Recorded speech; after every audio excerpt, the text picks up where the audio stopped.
Welcome to the Reclaim podcast. In this episode, we are joined by veteran Air France commercial pilot Jean-Jacques Trochon and lifestyle medicine practitioner Dr. Darcelle Schouw to lead an insightful discussion about the health benefits of prolonged fasting. Since surviving cancer, Jean-Jacques, or JJ as he is more commonly known, engaged leading specialists around the world to pioneer a revolution in cancer treatment. Prolonged fasting being the key component. Dr. Schouw, herself a cancer survivor, has also incorporated a fasting protocol into her recovery. As a lead-in to the conversation, if you could just start me with how and when you got into fasting as a lifestyle choice. Basically, I had my first primary tumor. I had kidney cancer in 2003 and only became metastatic 9 years later in 2012. And that's when I started all the process of contacting all these scientists around the world. And one of them was Walter Longo.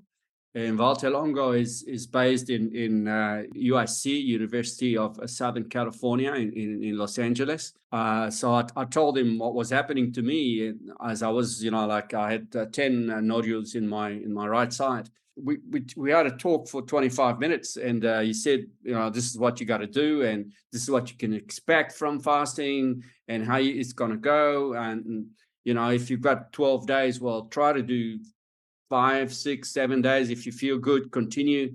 And that's what I did. And I did my very first fast was 12 days in a row. I was on the 13th day. I went to my appointment with one of the top surgeons in France. And he couldn't believe how in shape I was. I looked, at least, I had so much energy coming out of me. Of course, I was in very high ketosis. And we know that ketosis makes you really fast thinking. And so that's it. That's how it started. So you went straight into it for 12 days. I didn't have a choice. Okay. No easing into it. Had you tried fasting prior to that suggestion, or have you no intermittent fasting? No, never. I started researching. The biology subject was my subject when I was in high school in America, but it was long gone, And so when I was operated in 2003. I right away I realized that I had to do something for myself because I wasn't going to get out of it. Otherwise, I knew my doctor wasn't going to do anything for me. That was just the way it was going to go. That's when the early stage of what you call anti-angiogenesis, which is the only way a tumor grows. Every cell, whether the good cell or the bad cells, need to feed. So angiogenesis, angio is a Greek term, it's an old Greek term, and genesis, the becoming or the hijacking of the blood vessels. So angio means blood vessels, basically, right. Capillary, small ones. And it's a system that we have in us that functions really well when we in good shape. So sometimes the body needs blood vessels. If you fall and you hurt yourself, you start bleeding, you got little blood vessels coming under and bringing the food or the nutrients basically to heal from underneath. And then the body says, well, it's done. So we have too many, so bring them down. So it works really well. But when you have a very high chronic inflammation, that angiogenesis system goes out of control, and it can be positive or negative. And you've got a list of illnesses that goes with the positive angiogenesis out of control and the negative angiogenesis out of control. Negative means they take it away. They take some blood vessels away from the system. Obviously, cancer is a positive angiogenesis that keeps on feeding the nodules. And so you've got to stop that. And my oncologist, to start with, who became a very good friend, close friend, and a partner in all of this at doing those, organizing those conferences, international conferences, Bernard was the number one scientist that was named to investigate the first medication, the anti-angiogenic medication. Avastin, Sutent, they're very well known because Avastin came on the market in 2003, in 2003. And so there's a visibility there long enough to have been able to do clinical trials, basically, to be able to approve it on certain types of cancers. Sure. So this is how we came about. And then so that was the very early stage of those data that was coming out in 2003. And when I became metastatic, I had already gone into it, and the fasting was going to be the next stage. But I was fine, sort of, so to speak. You never realize. And when it came out, and I had 10 nodules on the right side, in the right lung. And after this 12-day or 13-day fast, 5 out of 10 were calcified. Boom. And we noticed that. My radiotherapist, he's a very good friend. He's like, he's never seen that before. And then in the afternoon at 2 o'clock or 3 o'clock, I had this appointment with my surgeon who was going to operate me 3 days later. And he said, well, is there anything you do that we don't know about? Because like, what happened there, sort of thing. That's how the whole thing started.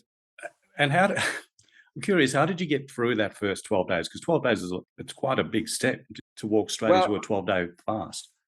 Yeah, for people who have never done it, or if you don't have the mental approach to it, means knowing what is going to happen during the fast. How does it work? Where do you get your energy from? Is it like a linear thing that you're going to go through, or is it going to do yo-yo?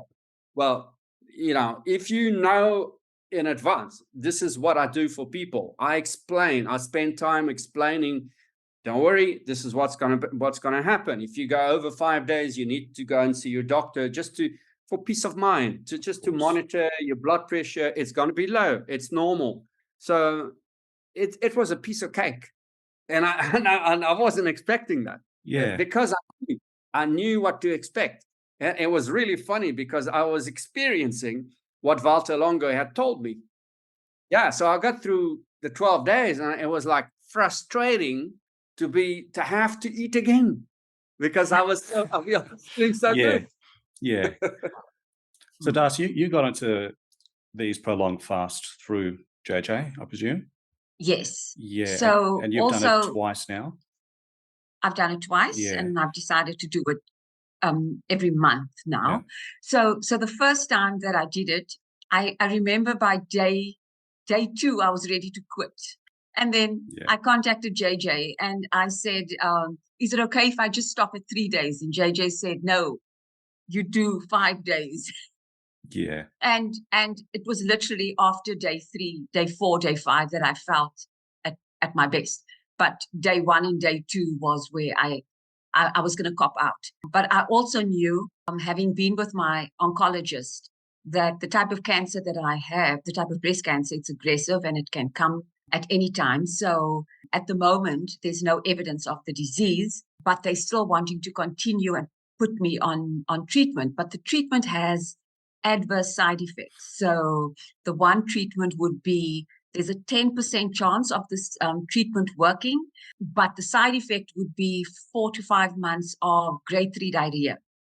And that didn't make sense for me. So doing the fasting and then the other alternatives that JJ has also suggested in terms of the fucoidan, the CMOS, looking at the sulforaphane and upping in terms of what I take in to support me during the fast. After the first round of fast, I then said, okay, I'm going to do another round of fast. And that's when you decided to also join in on the fast. And I must say, the results, when I said after the first fast, the swelling had gone down, but immediately when I broke the fast, the swelling was there again.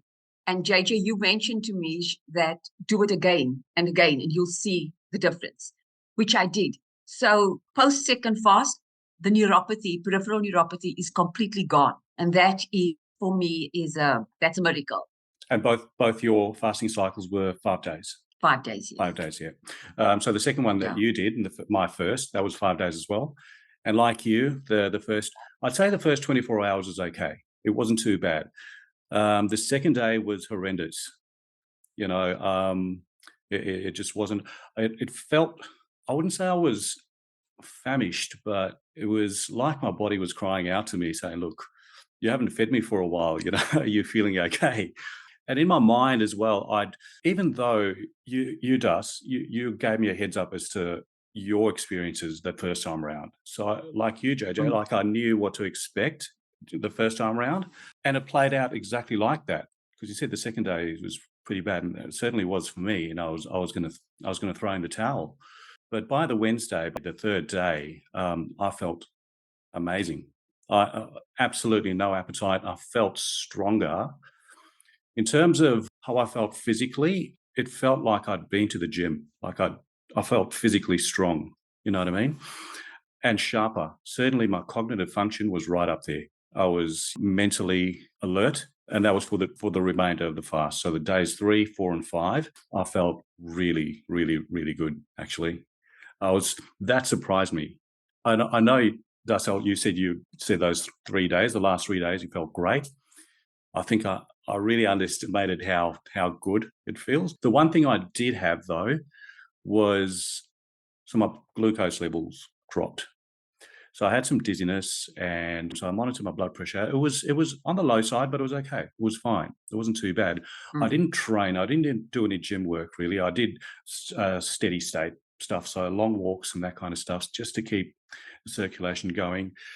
Now, one thing I've noted, and I hadn't disclosed to you, Darcelle, was that so I have cauda equina syndrome. So the cauda equina nerve cluster is compromised because of 2 herniated discs. Now, I intermittent nerve pain with that, and constant, well, it's not paralysis, but constant numbness in my legs, and poor circulation, obviously, poor circulation because the neural signal is quite weak.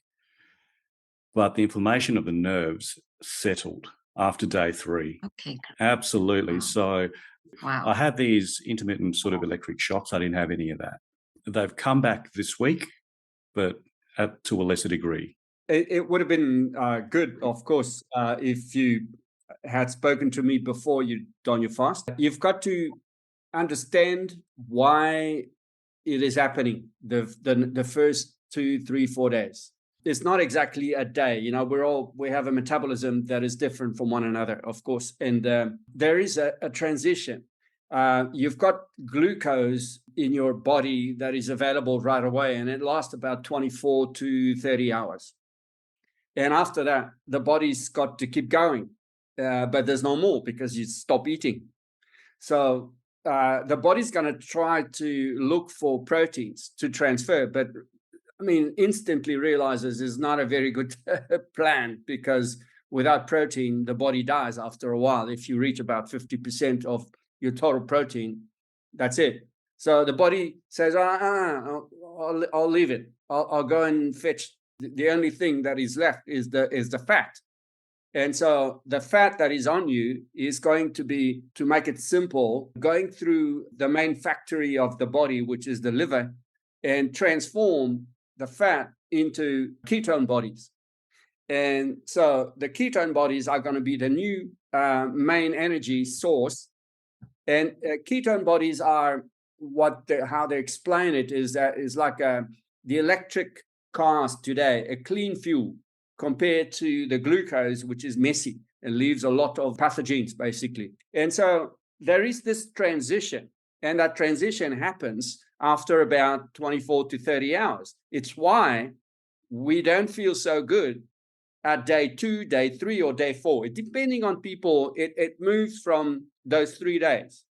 It is the reason. And once the body is okay and understood what's happening after 3, 4 days, it now feeds at, say, 97% on the ketone bodies and 3% on the glucose protein converting. And when you're steady, that's it. Now you go. And the body afterwards, all it's got to do is manage the glucose level, obviously, the blood pressure, and it's why it does yo-yo. So during the day, sometimes for 3 hours, you feel like absolutely down. It's like, oh.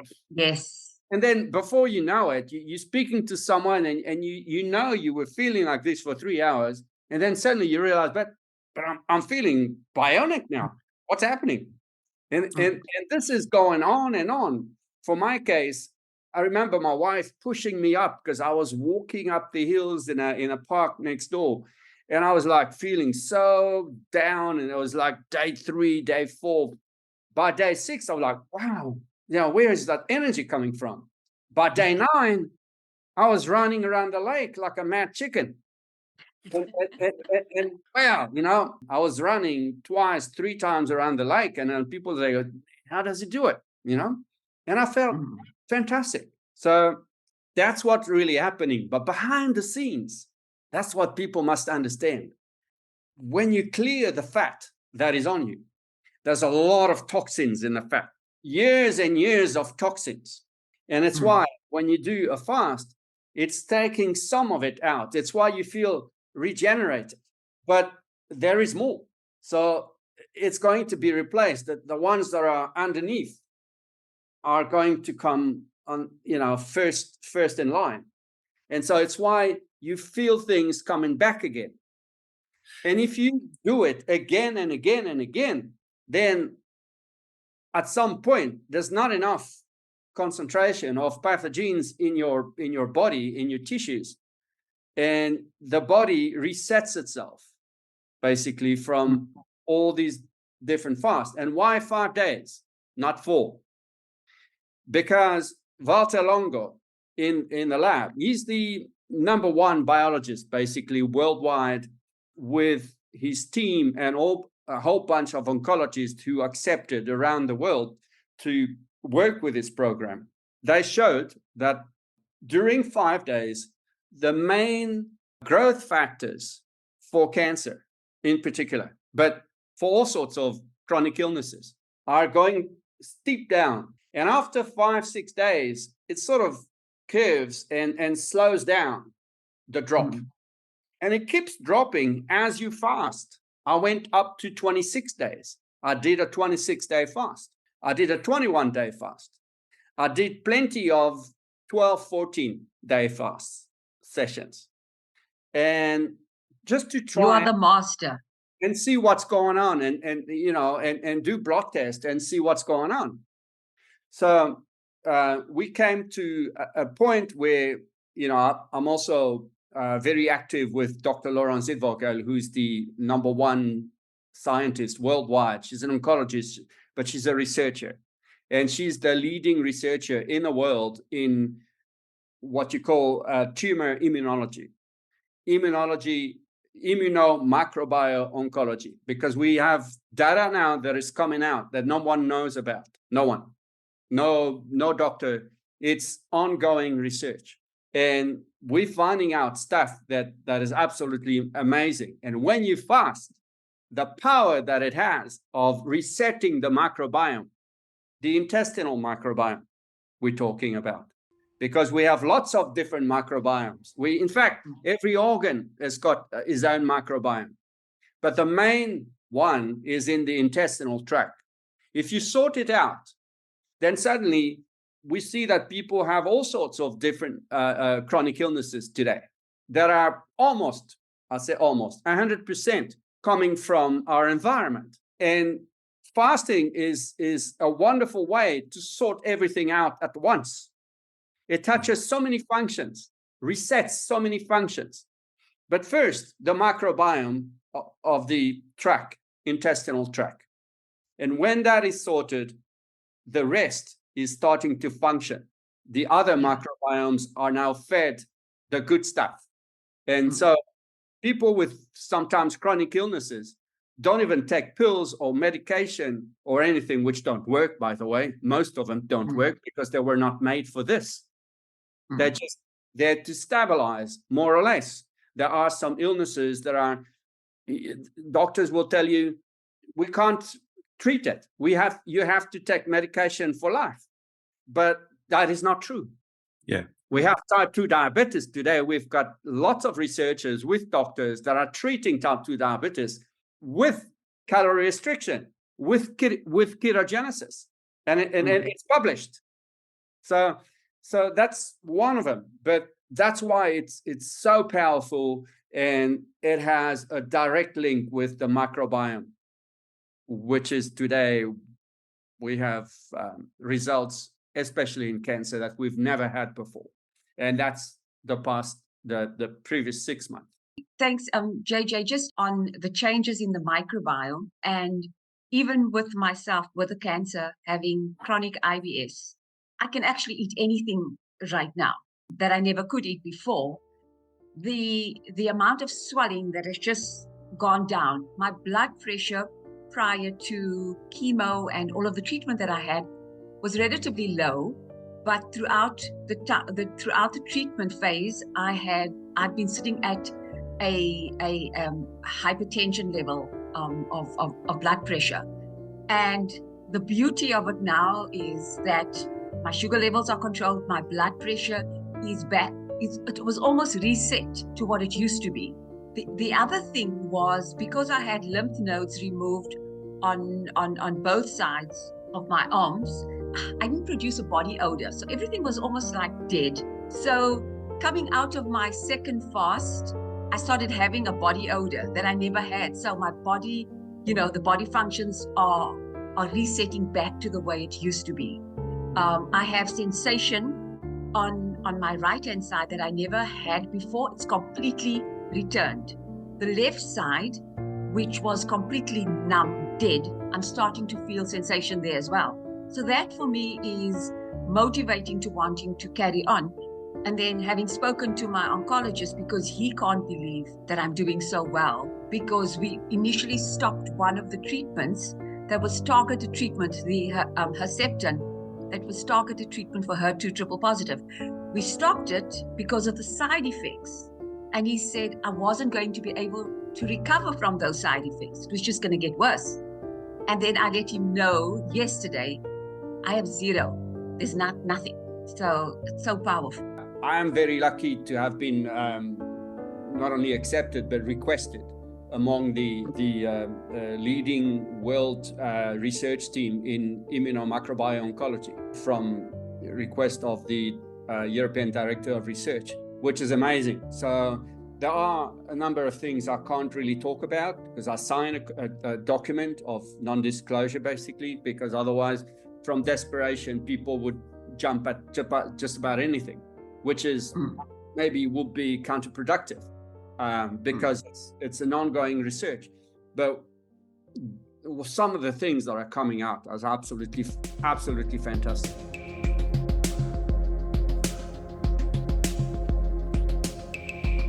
We know that microbiome is going to be the key. If you talk about, that's what you said earlier on, which is really important, 10% with the treatment, 10% chance of working. Well, in about 8-9 years ago, immunotherapy was a 3% success on 3 or 4 types of cancers only. Today, we're up to 30%, which is enormous, but it's still, like it only concerns 5, 6, 7 different types of cancers. When you consider there's possibly 150, then you realize there's a lot of work to be done. And so if suddenly by finding out the right type of bacteria that is going to be the link with other bacteria and boost your immune system to a point where it's going to help you as a person, your body, your metabolism, but then it's going to help the treatment to function on different types of cancers. That's fantastic. And this is what I'm witnessing. And this is what I help them collect all the data, basically, of because patients have to be on board, and people have to be on board. So there's a program, European program, which is a world program, really. I'm just so lucky to be part of it. And so to be able to help thousands of people soon, possibly millions. Absolutely.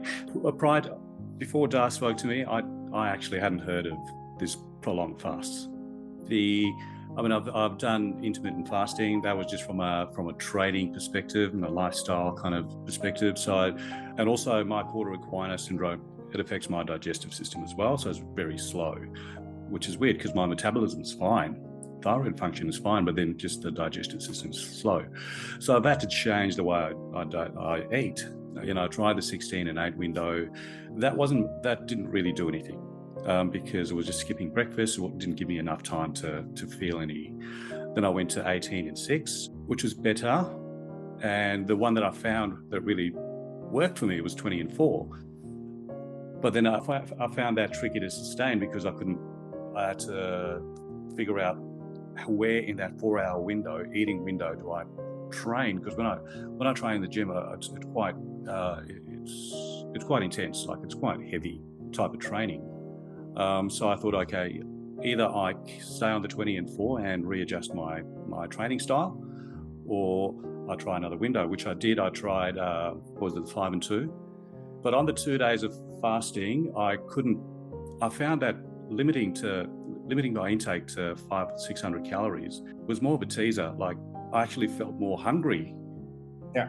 Wanting, like, okay, I've done my 500-600 calories, but now I'm just not satiated. So the 5 and 2 for me was, the principle was great, but I couldn't sustain that.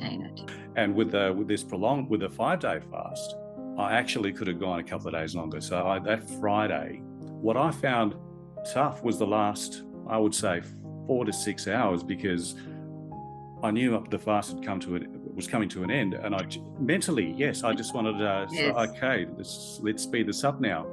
So when the time arrived to break my fast, I actually didn't want to eat, and it was a chore eating, and it took me a few days to actually start eating like I normally did. And then with that, once I started eating, my usual sort of patterns, I could sense that sluggishness sort of come back, and that element of brain fog come back, and it was quite interesting to monitor actually.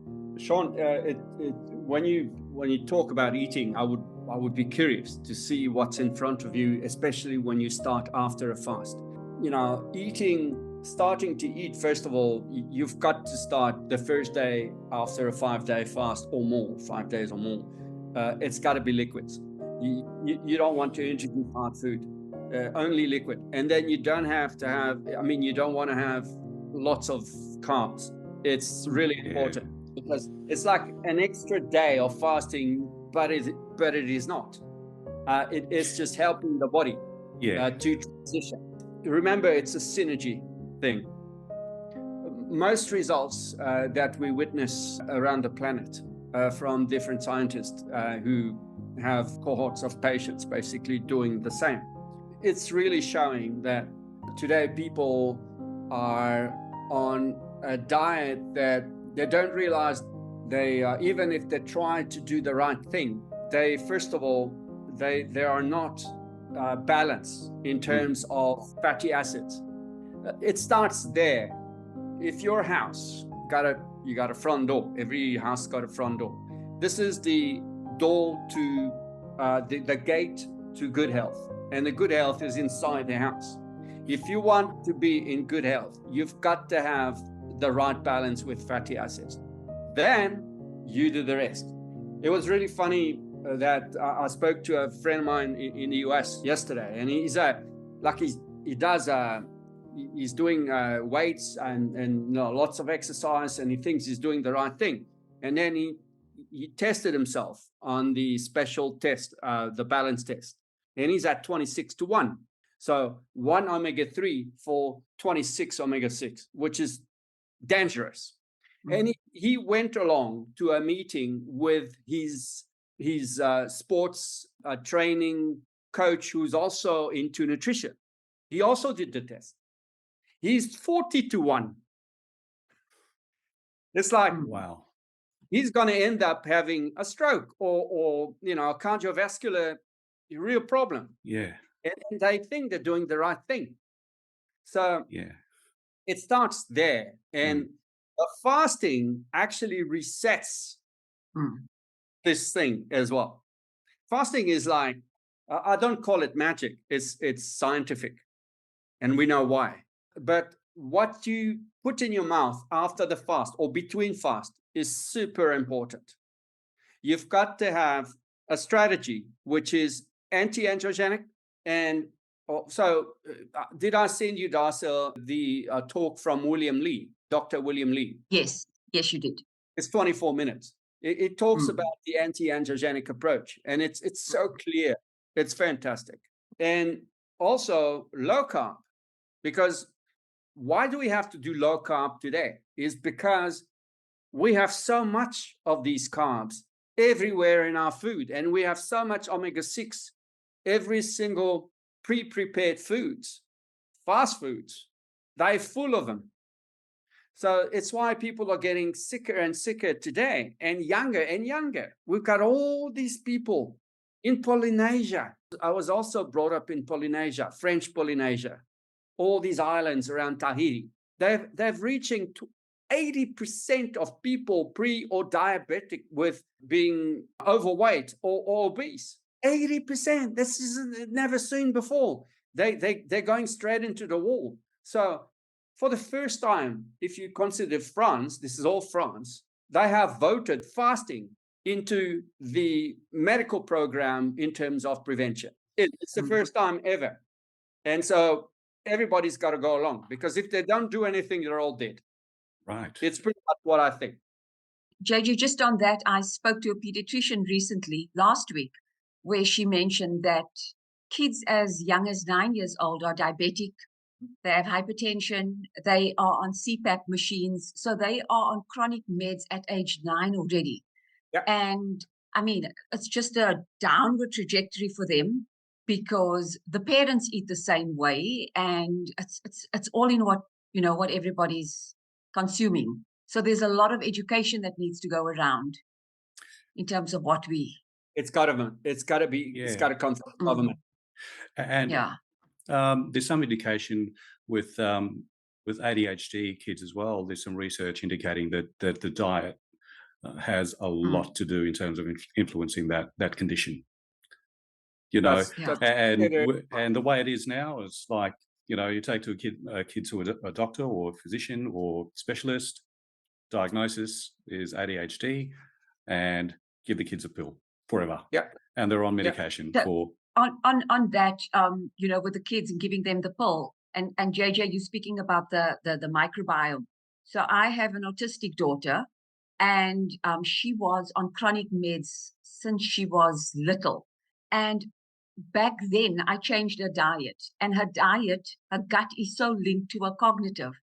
Nobody would actually say that she is autistic, because I keep her meals clean. There's a specific way I feed her, and she knows. And any time she eats something out of that basket, what I give her, it affects her cognitively, and she can go right down to being autistic, salivating. She's got salivating acid.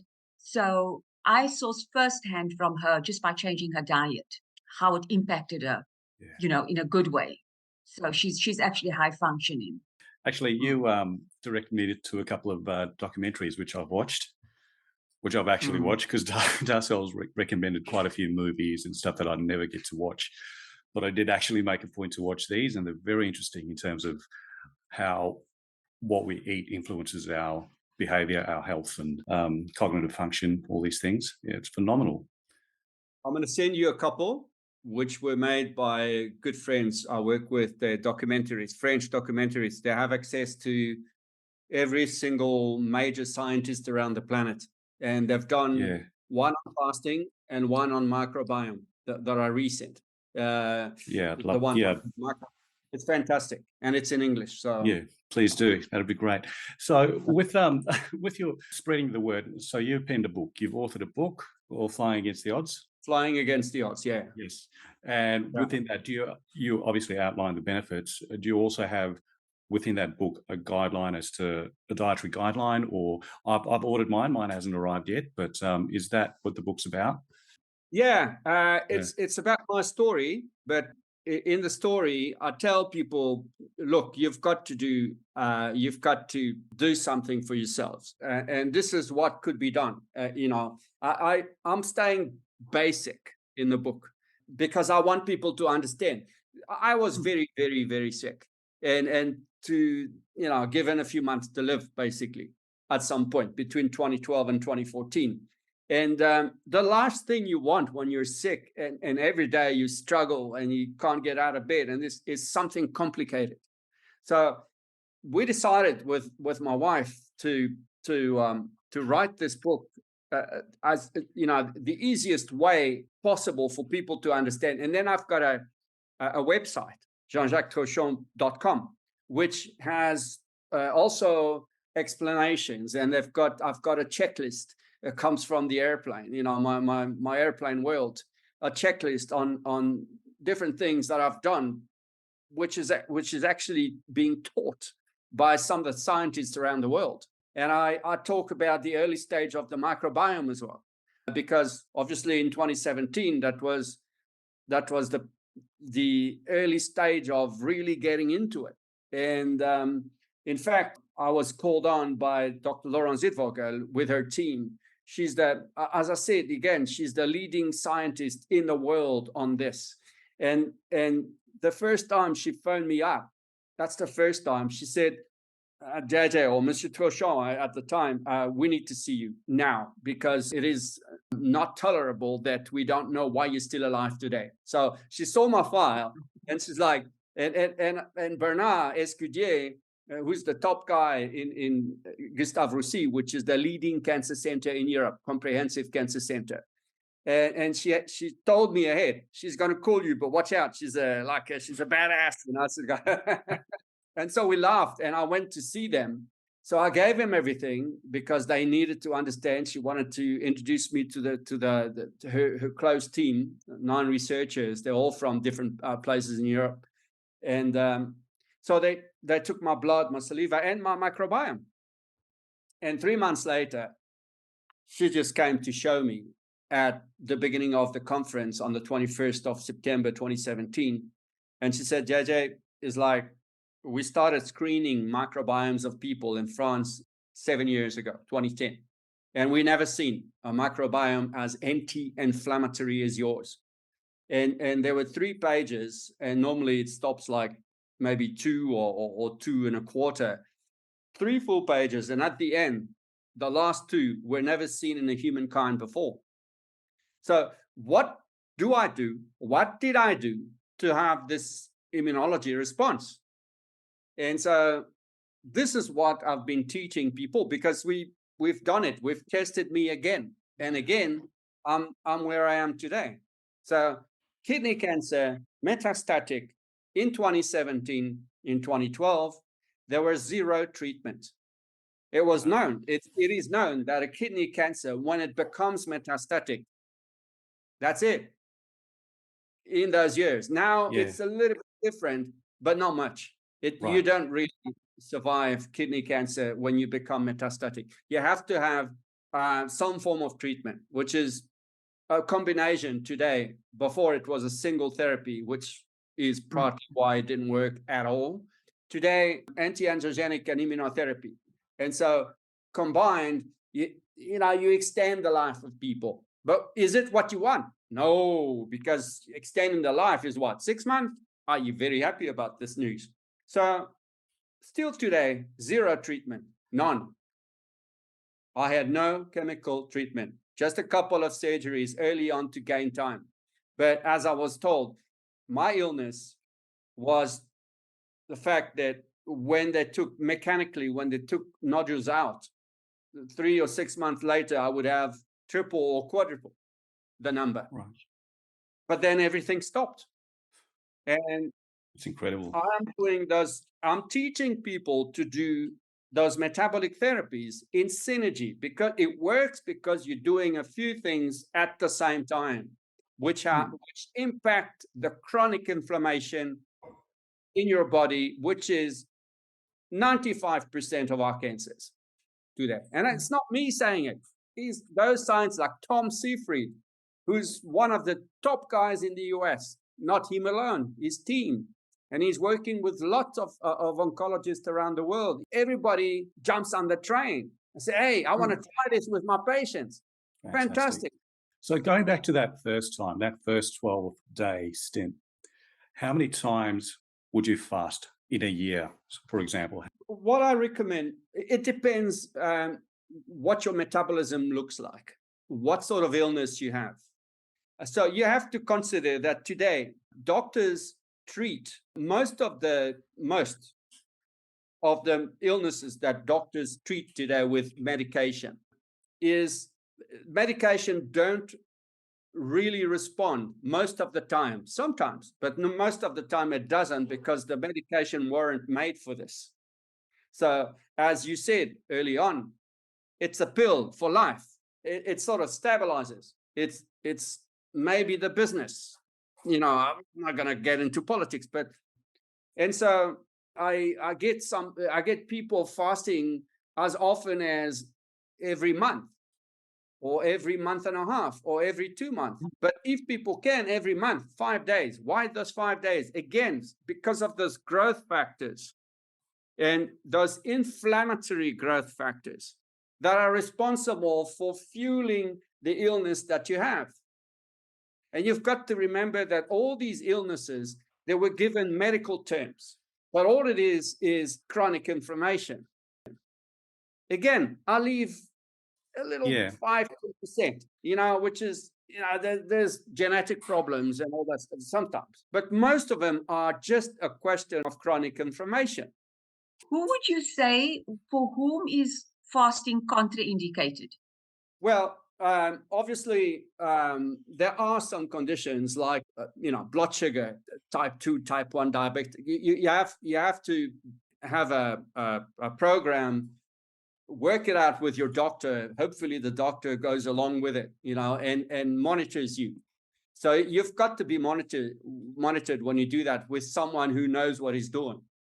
You can't just say, I'm going to fast today, and I've never fasted, but hell, I heard it's a piece of cake. No, you can't improvise. There's no room for improvising. And it's the same thing with the ketogenic nutrition. I don't say diet. I never say diet. Again, you can't improvise. So you've got to be monitored. Let's say, for example, somebody who doesn't have a chronic disease or chronic illness wants to adopt this fasting, especially the prolonged fasting we're talking about. Look, say they want to get into it for a weight loss. Is 5 days too short to get into that ketosis? Or so you get into ketosis after between 2 and 3 days. Okay. If you want to index. Yeah.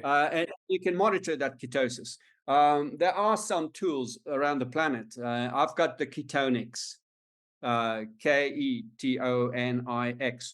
Ketonix. It's made in Sweden, but then you've got others in the US, which is pretty much the same. And it's easy because you don't have to do the blood test, and you just blow into a tube, and it's got an app, and it actually monitors the concentration of ketone bodies produced instantly by the liver. And so it's rated in ppm, and you see on your application, on your phone, you download the application, and it's Bluetooth, and you see the exact number or the exact situation, whether you're in a nutritional ketosis or therapeutic ketosis. And that's so phenomenal. I've never heard of that. That's crazy. Absolutely amazing. Yeah. And then you can follow, because you can have over 7 days, over a week. You can do it every day, or even 2 or 3 times a day. And then you have, a design of what you've done during the week. And then you can take the screenshot, and then you can follow month after month what you've been doing and where you are. That's incredible.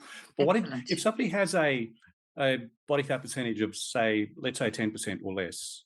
Would that mean then a shorter fasting window, or is that because the body doesn't have that much fat? Anyone pretty much can fast 5 days. Okay. And I'll tell you what, and it's important, again, because this is where those inflammatory growth factors go down the steepest slope, basically, after one goes. So 5 days is the key. But during 5 days, what you lose really is liquid, is water. You lose between 800 and 1.2 kilograms per day. So about a kilo a day. So 5 days, 5 kilos. But 90% of it is water. But you do not, and I say it again, lose muscles in that period of time. It's been shown by that clinic. They went to do tests with scientists, MRI, to test whether people were losing muscles. And no, they are not. That's BS. So just on that, JJ, I had picked up nearly 16 kilograms during chemo. So when I was on my first fast, I lost 5.6 kilos in that 5-day period. I then picked up the weight, because you're right, it was the water. I picked up the weight again. But then on the second fast, I was able to almost reset, go back and lose an additional 2 kilograms. So I think it does, it's a process. And I think, like you mentioned, I'm going to do it again and again. Yeah. It will cumulatively add up and assist in the weight loss. The body uses energy and organs have a function. When you reset the functions, the organs that are supposed to be key to using energy, storing energy, or using it properly are starting to function properly. So inflammation goes down, your organs function right again, and you start to lose weight. It's mechanical. It's so simple. It's too simple. It is. And look, I was slightly, I wouldn't say unprepared, but I wasn't as well equipped as I should have been. Darcelle did give me a heads up as to, what I should be using, and I did order them. They just didn't arrive here on time. So the CMOS didn't arrive on time. I didn't have Celtic salt. I had Himalayan salt for the electrolytes.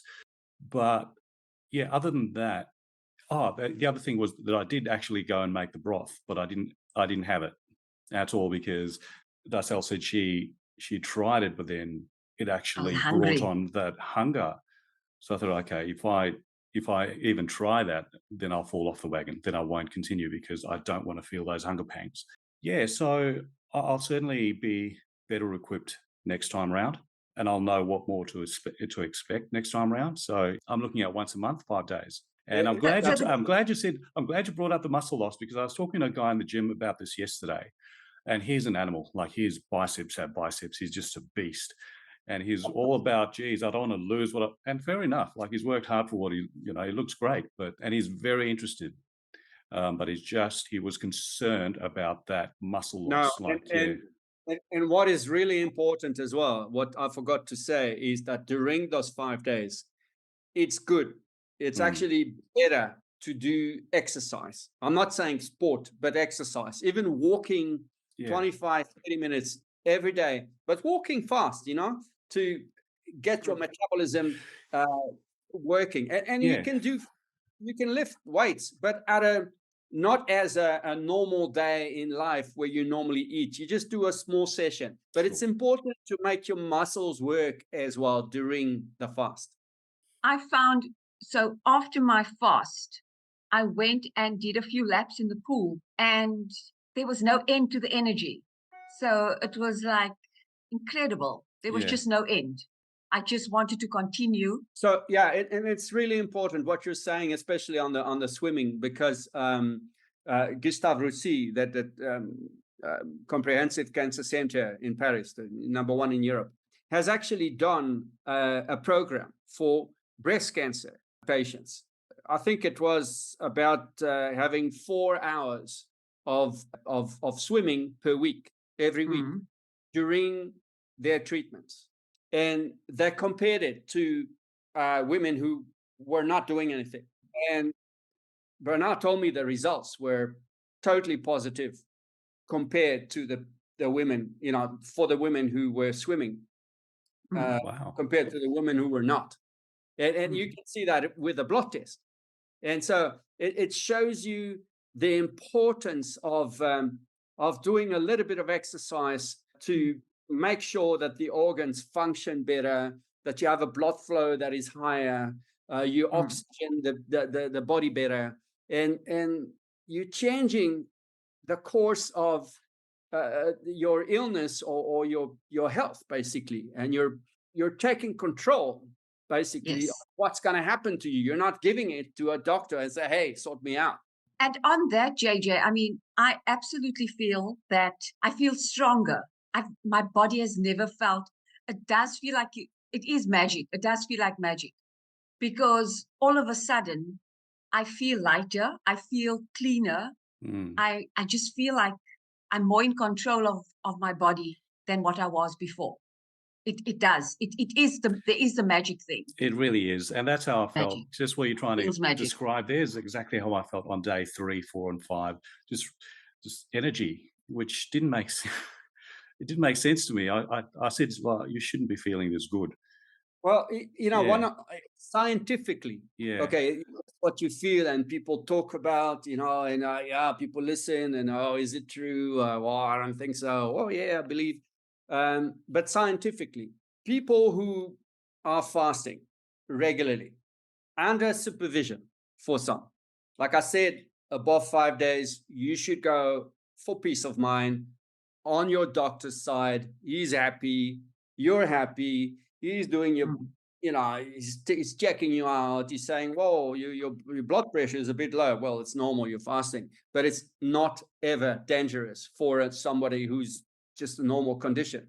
So after 5 days, you should be doing that every sort of 4 or 5 days if you're going to continue on. But I'm really focusing on the 5 day because this is key. And when people, like I said, synergy is the key.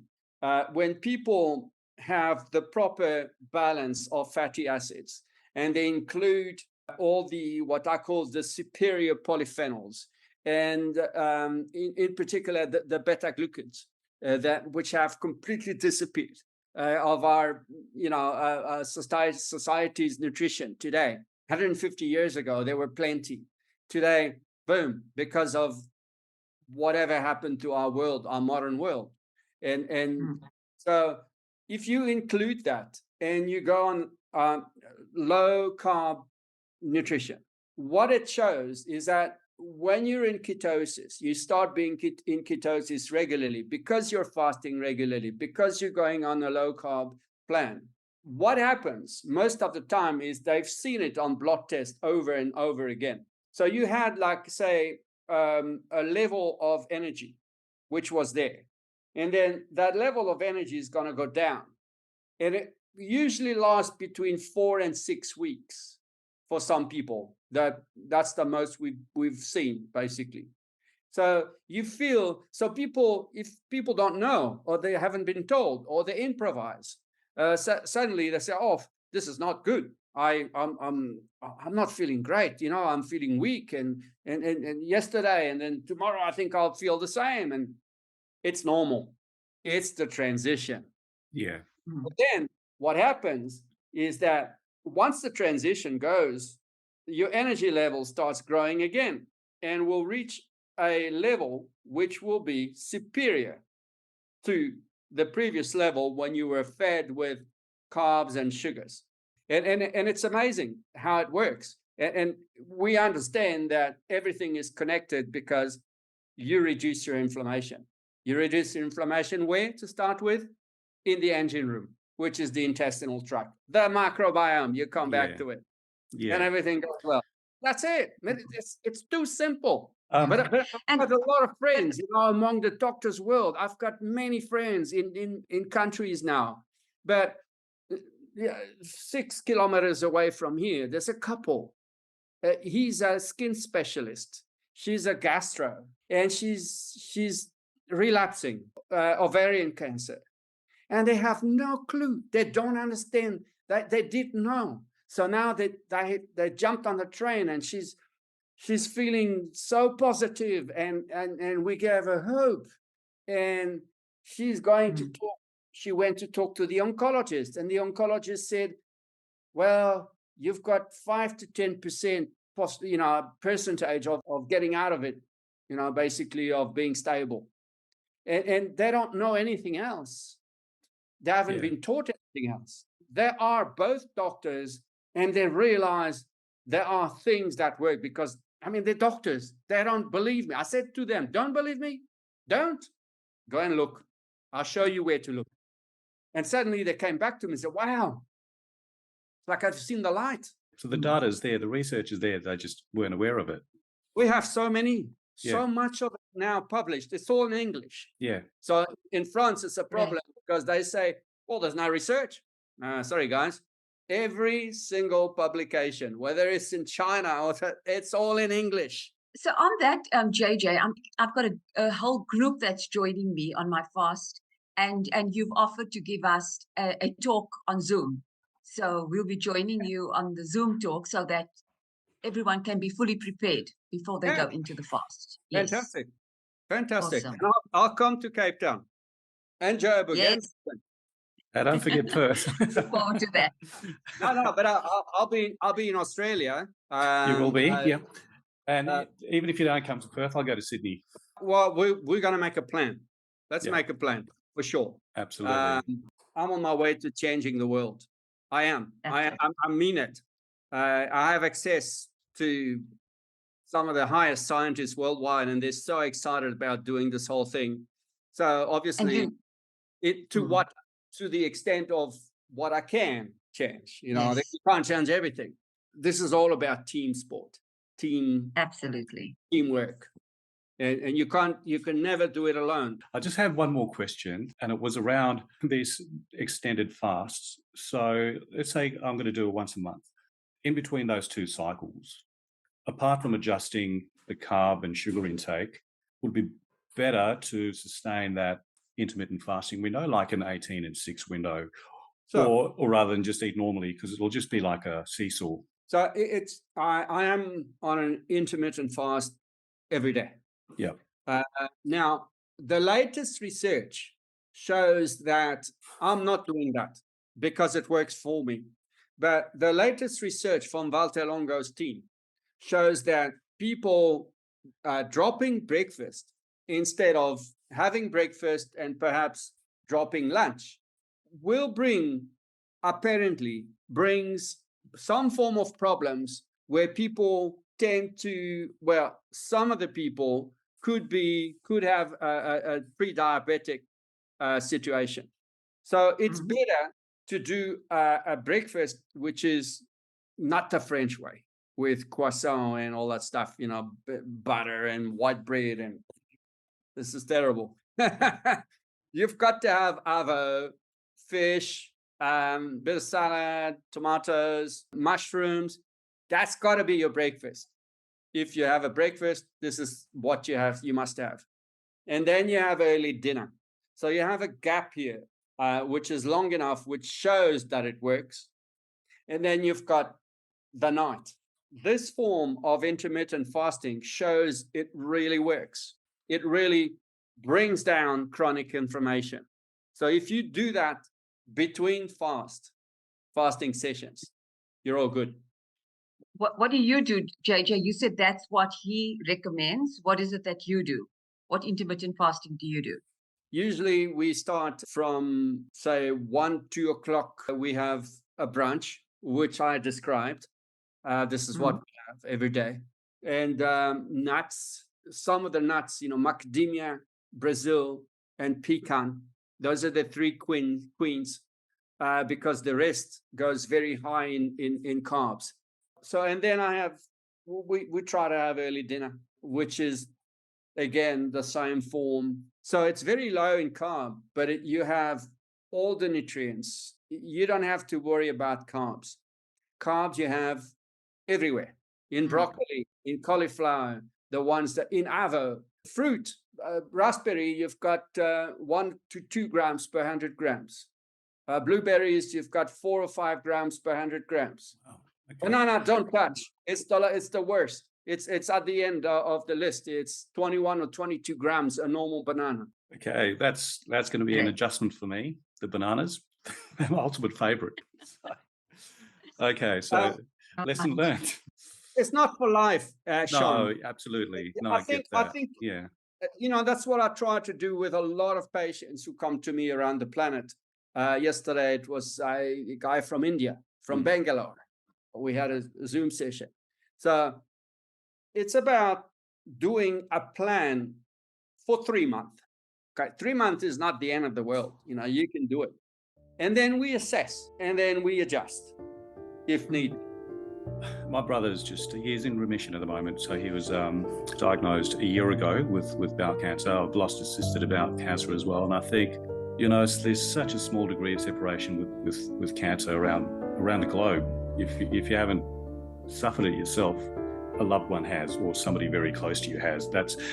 So I'm really excited about this journey and the message that you're spreading and the change you're bringing about. So yeah, I'm definitely one of your cheerleaders. So I've put my YouTube channel, Rethinking Cancer 2017.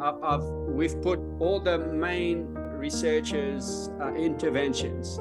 They're the best of the best, those guys, and Perfect. They accept to come to Paris. On the 21st of September 2017, and we all got together. It was the first time ever that a hospital, a comprehensive cancer center dedicated to research, clinical research, was organizing something like this, because it was like integrative oncology, like we've never talked about before.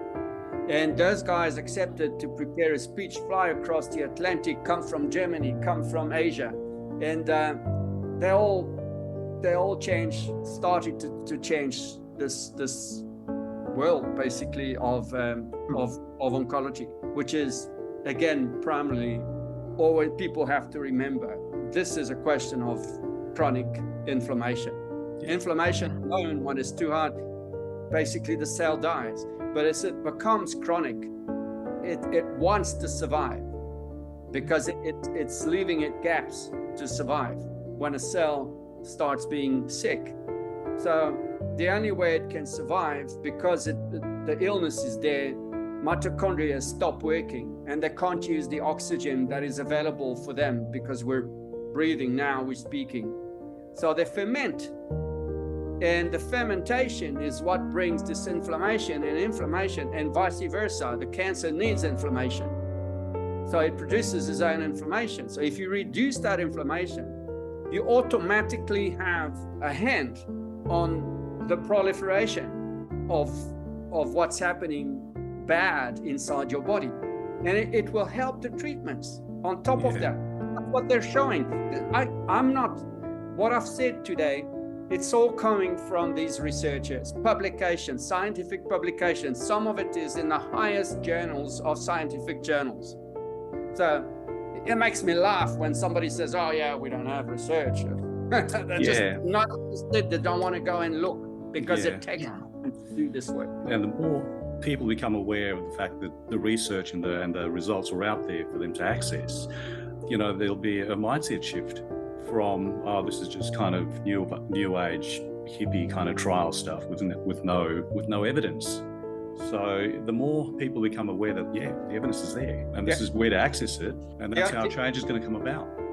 Yeah, that's the problem today, which is still a problem, but it's less and less, because a lot of doctors today, families of doctors, are getting hit by cancer, and they realize, what is this? We spend billions and billions in the cancer therapies, and we're still dying, and there's still no treatment for me, or my daughter, or my wife, or my husband. This comes from doctors. So now they're like, what is happening here? We need to have some sort of answers. And so they're coming on board. That's what's happening now. That's why I'm saying there's a change. It takes time, but basically the system, the pharmacological world, is there so that the word doesn't spread too fast. But it helps the treatment. So why not using it together? Why want to hide this from patients? To me, it's like, it really doesn't make sense. It really doesn't. Yeah. And just listening, this is a message of hope. There's hope. Yeah.